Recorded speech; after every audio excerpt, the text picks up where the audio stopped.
How does prostate cancer metastasize to other organs? Have you ever wondered how prostate cancer spreads beyond the prostate gland? Understanding this process can shed light on the complexities of this disease.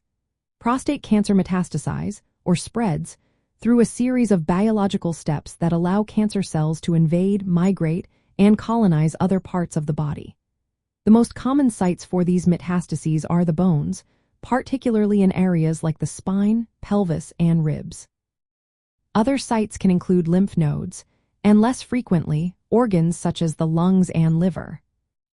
The journey begins when prostate cancer cells undergo significant changes that enable them to detach from the primary tumor. A crucial step in this process is known as epithelial mesenchymal transition, or EMT. During EMT, cancer cells lose their normal adhesion properties, which gives them the ability to move more freely.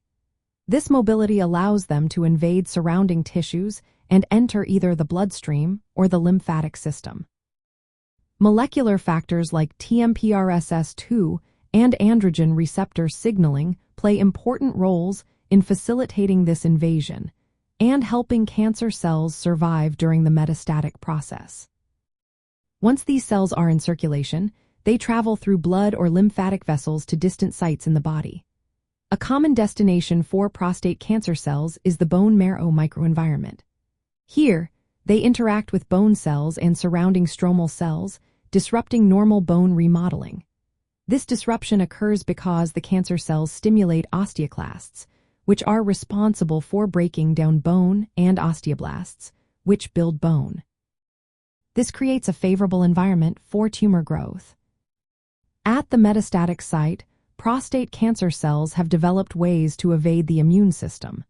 They manipulate local signaling pathways to support their survival and proliferation. Some of these pathways include pi3 degrees Kelvin AKT, TGF-beta, interleukin-6 receptor, rank ligand, Wnt, and CXCL12. These interactions not only help the cancer cells thrive but also contribute to the pain and fractures often experienced by patients with bone metastases. In summary, the process of metastasis in prostate cancer involves several key steps. First, there are cellular changes that enable invasion and migration, followed by the entry of cancer cells into blood and lymph vessels. Next, they survive in circulation and target specific organs, particularly the bone marrow. Once they reach the bone, they disrupt normal bone remodeling and establish metastatic tumors, supported by altered local signaling and immune evasion. Understanding these mechanisms is essential for developing effective treatments that target both the cancer cells and their surrounding environment. This knowledge can help improve outcomes for patients facing metastatic prostate cancer. Always consult healthcare professionals for personalized medical advice and treatment options.